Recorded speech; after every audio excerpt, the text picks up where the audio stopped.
झारखंड के मुख्यमंत्री हेमंत सोरेन का बंगाल दौरा भी चर्चा में है। बंगाल दौरा चर्चा में इसलिए है क्योंकि वहां वो टीएमसी के पक्ष में चुनाव प्रचार करने जा रहे हैं। जब वो असम के दौरे पर थे तो वो अपनी पार्टी के प्रत्याशियों के लिए प्रचार कर रहे थे। उनके गठबंधन में कांग्रेस है, लेकिन कांग्रेस प्रत्याशियों का प्रचार वो नहीं कर रहे थे। अब यहां भी ये सवाल उठ रहा है कि हेमंत सोरेन अगर बंगाल पहुंच रहे हैं तो अपने गठबंधन के सहयोगी कांग्रेस के प्रत्याशियों का प्रचार न करके टीएमसी के पक्ष में प्रचार करने के लिए वहां पहुंच रहे हैं। इसे लेकर भी झारखंड में चर्चाएं चल रही हैं। अब ऐसे में हेमंत सोरेन का बंगाल दौरा और उनके साथ उनकी पत्नी कल्पना सोरेन का बंगाल दौरा कितना असरदार होता है, यह आने वाला वक्त बताएगा। समझने की कोशिश करेंगे। हमारे साथ हमारे सहयोगी मदन हैं और हमारे साथ हमारे वरिष्ठ सहयोगी राकेश रंजन जी हैं। सबसे पहले मदन से जानना चाहेंगे। मदन, अब हेमंत सोरेन और कल्पना सोरेन दोनों ही बंगाल दौरे पर जा रहे हैं और टीएमसी के लिए प्रचार कर रहे हैं और ममता बनर्जी के पक्ष में लोगों से वोटों की अपील भी कर रहे हैं।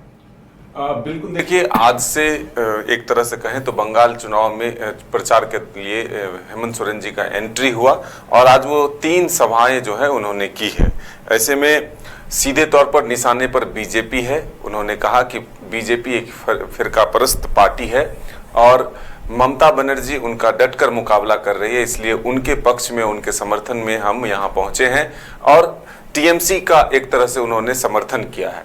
तो अब विवाद और चर्चा इसी बात को लेकर के है कि पहले असम में खुद जेएमएम अपना प्रत्याशी देती है और फिर कांग्रेस के खिलाफ भी वहां पर चुनाव प्रचार करती है, लेकिन अब यहां पर अपने पार्टी को एक तरह से चुनावी मैदान में ना उतारकर, अपने उम्मीदवार चुनावी मैदान में ना उतारकर सीधे टीएमसी को समर्थन देना और कांग्रेस के खिलाफ प्रचार करना एक तरह से सवाल के घेरे में जरूर आए हैं। और बीजेपी यही कहती है कि ये सिर्फ गठबंधन जो है भाजपा को रोकने के लिए, भाजपा के विजय रथ को रोकने के लिए और भ्रष्टाचार को बढ़ावा देने के लिए आपसी गठबंधन किया है। जैसे बिहार में आरजेडी कांग्रेस मिलकर चुनाव लड़ा और जेएमएम को साइड किया और फिर झारखंड में आरजेडी कांग्रेस और जेएमएम मिलकर सरकार चला रही है। तो इससे आप समझ सकते हैं कि लूट को बढ़ावा देने के लिए, भ्रष्टाचार को और बढ़ावा देने के लिए ये गठबंधन जो है बनाई गई है। आज अगर आप बात करें तो बंदवान विधानसभा के जो राजीव लोचन सोरेन उम्मीदवार हैं टीएमसी के, उनके पक्ष में हेमंत सोरेन जी ने प्रचार किया।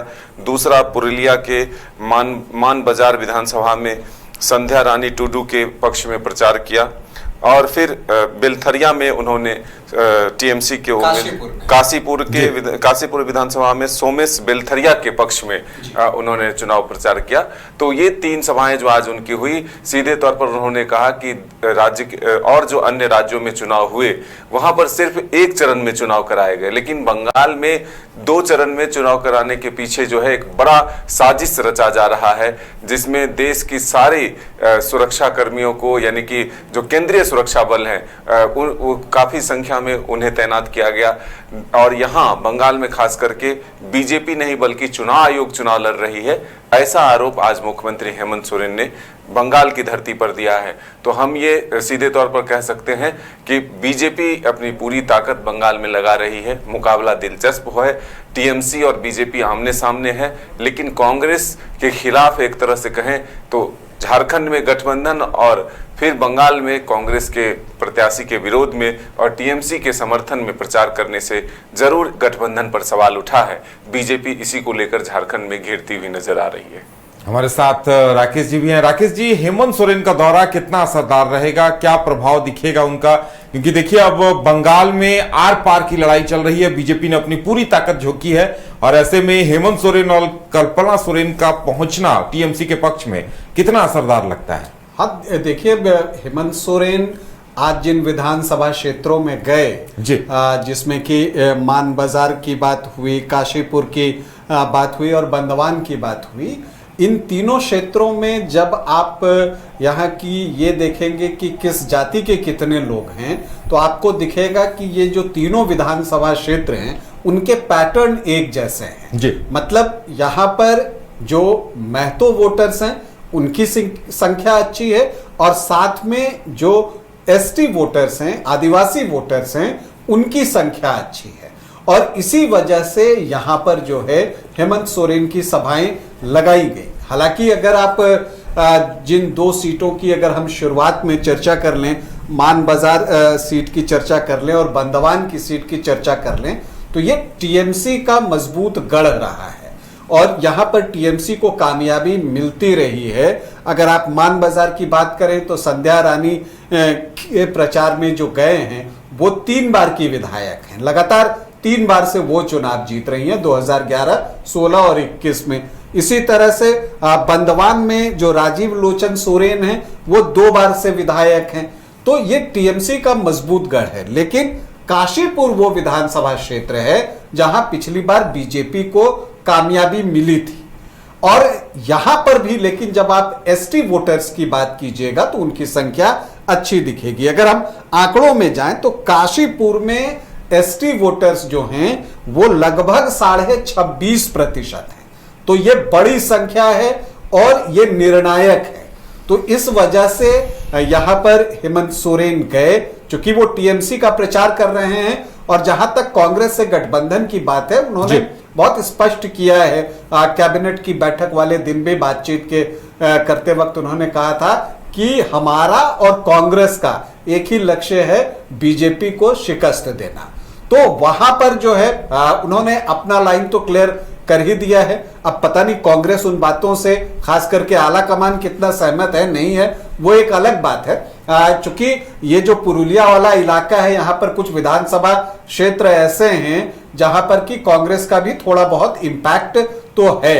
लेकिन मुख्य मुकाबला आप देखें तो बीजेपी बनाम टीएमसी ही आपको यहां दिखेगा। तृणमूल से ही जो है बीजेपी की भिड़ंत होती है। पुरुलिया में तो पिछली बार जो 9 सीटें थी उसमें 6 सीटों पर जो है बीजेपी को कामयाबी मिली थी विधानसभा चुनाव में।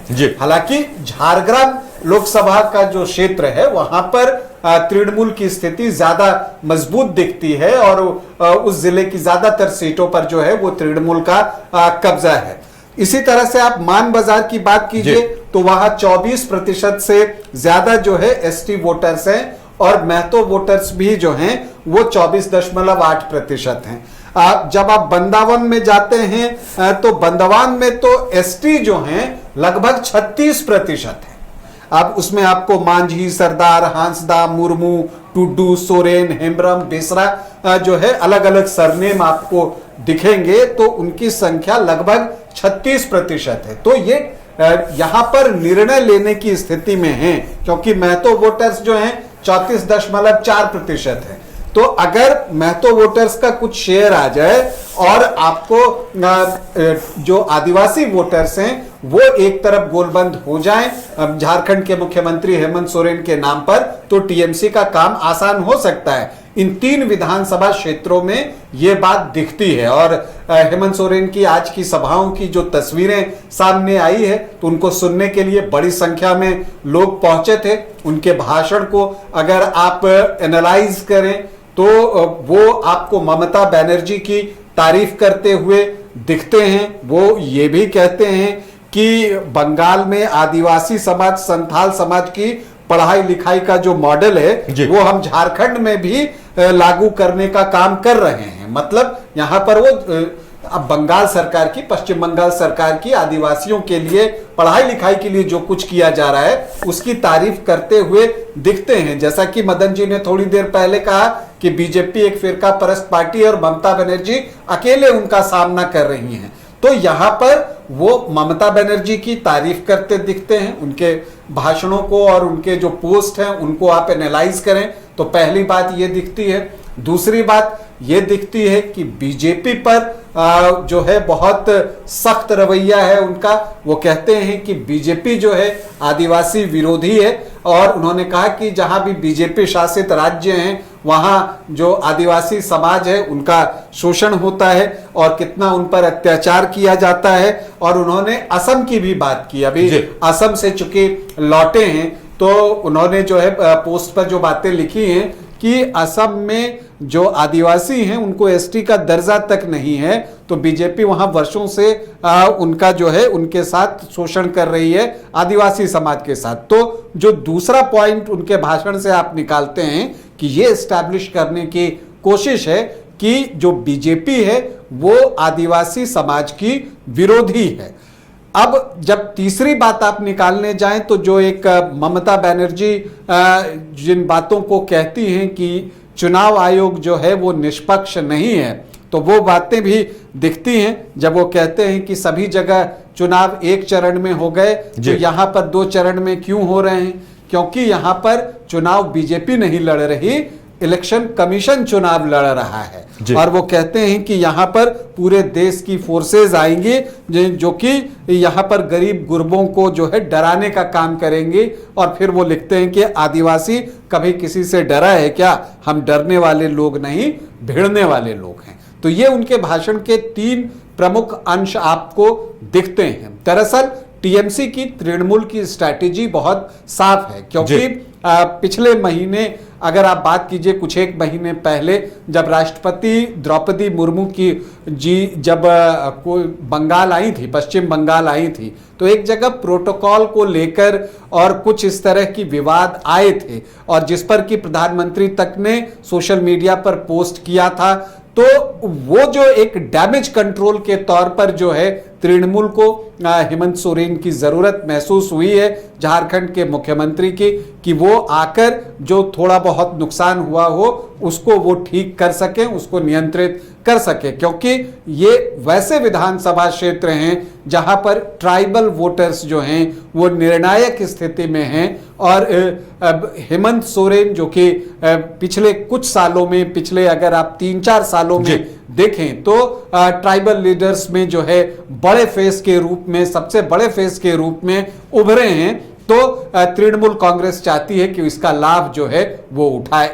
और दूसरी बात यह है कि मदन देखिए, एक तो कांग्रेस के मन में यह शुरू से था कि असम में हेमंत सोरेन अपने दल का प्रचार कर रहे हैं, तो क्या कांग्रेस के मन में इस बात को लेकर खटास नहीं होगी कि उनके प्रत्याशियों के लिए हेमंत सोरेन प्रचार नहीं कर रहे? बिल्कुल, देखिए यही बात मैंने पहले भी बताया कि कांग्रेस के एक तरह से कहें तो खिलाफ में, एक बीजेपी का विरोध तो वो कर रहे हैं खुलकर, लेकिन कांग्रेस के खिलाफ भी होगा जब किसी एक दल का समर्थन आप वहां खुलकर करते हैं।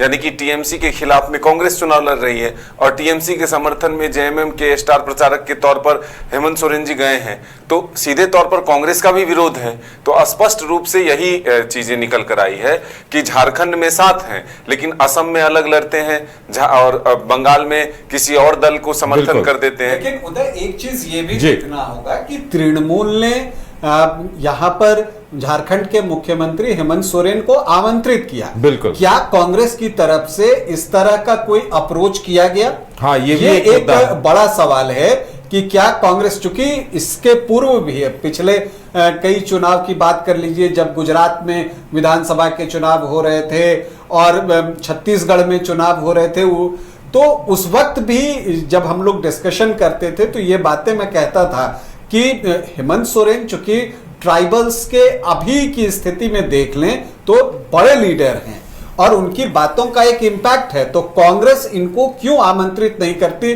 जैसे गुजरात में भी ट्राइबल वोटर्स हैं, छत्तीसगढ़ में ट्राइबल वोटर्स हैं, तो वहां क्यों आमंत्रित नहीं करती? तो ये एक बड़ा सवाल है कि क्या कांग्रेस ने अप्रोच किया था कि आप आइए हमारे लिए प्रचार कीजिए, या कांग्रेस को लगता है कि बंगाल में उसका बहुत कुछ स्टेक पर नहीं है?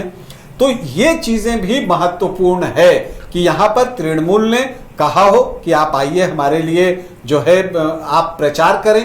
तो जैसा कि हेमंत सोरेन ने साफ साफ कहा कि उनका जो उद्देश्य है वो बीजेपी को हराना है जी। तो वो तृणमूल के लिए प्रचार करने गए। अब कांग्रेस ने उनको अप्रोच किया या नहीं किया, मुझे लगता है कि ये एक ऐसा सवाल है जिसका जवाब जनता जरूर जानना नहीं। देखिए, इसका जवाब ढूंढने की कोशिश हम लोगों ने पहले भी किया था। तो सबसे महत्वपूर्ण है कि पहले जेएमएम ये कहती है कि हम अलग अलग राज्यों में अपने पार्टी का विस्तार करेंगे, बंगाल में भी चुनाव लड़ेंगे, असम में भी चुनाव लड़ेंगे, बिहार में भी चुनाव लड़ेंगे, लेकिन परिस्थितियां बदलती गई और सिर्फ असम में चुनाव लड़ा, बिहार में नहीं लड़ा चुनाव उन्होंने, बंगाल में चुनाव नहीं लड़ा। तो पहले ही जेएमएम के नेता ये अनाउंस करते हुए नजर आए कि बंगाल में बीजेपी को रोकने के लिए ममता बनर्जी एक मजबूत स्थिति में है। ऐसे में उनका समर्थन खुलकर पहले ही उन्होंने कर दिया कि टीएमसी के साथ हम लोग खड़े रहेंगे और जो देश विरोधी ताकत है उसको रोकने की कोशिश करेंगे। तो सीधे तौर पर जब उन्होंने अनाउंस कर दिया कि हम टीएमसी के साथ हैं, तो कांग्रेस को लगा कि जब ये पहले से अनाउंसमेंट कर रहे हैं तो फिर एक प्रयास जो है उन्होंने किया या नहीं इसकी पुष्टि तो हम नहीं कर सकते, लेकिन अनाउंसमेंट के बाद जरूर कांग्रेस को संशय में डाला कि वो प्रयास आगे बढ़े या रोका जाए, ये एक असमंजस की स्थिति जरूर बनी थी। हाँ, लेकिन ये दिलचस्प स्थिति है राष्ट्रीय राजनीति में भी। आप देखें, महिला आरक्षण बिल जो है अभी गिरा, वो संविधान संशोधन के लिए जो 2/3 बहुमत था वो नहीं मिला। तो आप देखिए कि बंगाल में कांग्रेस और तृणमूल की अलग लड़ाई है, आपको लेफ्ट के साथ लड़ाई है, लेकिन इस मुद्दे पर सभी एक साथ आए हैं। हालांकि कहीं पर कांग्रेस किसी को बीजेपी की बी टीम कह देती है, कहीं पर किसी को बी टीम कह देती है, लेकिन सारे बी टीम एक साथ जुड़कर जो है वोट करते हैं। और ये आपने देखा कि जो महिला आरक्षण बिल पर जो अभी बहस हुई उसमें जो विपक्ष ने वोट किया, वो विपक्ष एकजुट दिखा है। तो भले ही राज्यों में एक लड़ाई है, लेकिन केंद्रीय स्तर पर एक समन्वय जो है वो इंडिया गठबंधन में दिखा है, कम से कम इस बिल के आधार पे आप कह सकते हैं। चलिए, अब देखने वाली बात ये होगी कि इसका परिणाम क्या कुछ आता है। हेमंत सोरेन जिन सीटों पर प्रचार कर रहे हैं वहां क्या कुछ देखने को मिलता है, इस पर सब कुछ निर्भर करता है और उसी पर आगे गठबंधन की सियासत भी आगे उसी करवट बदलेगी, ये उम्मीद की जा रही है। देखने वाली बात ये होगी कि इनकी मौजूदगी वहां कितनी असरदार साबित होती है।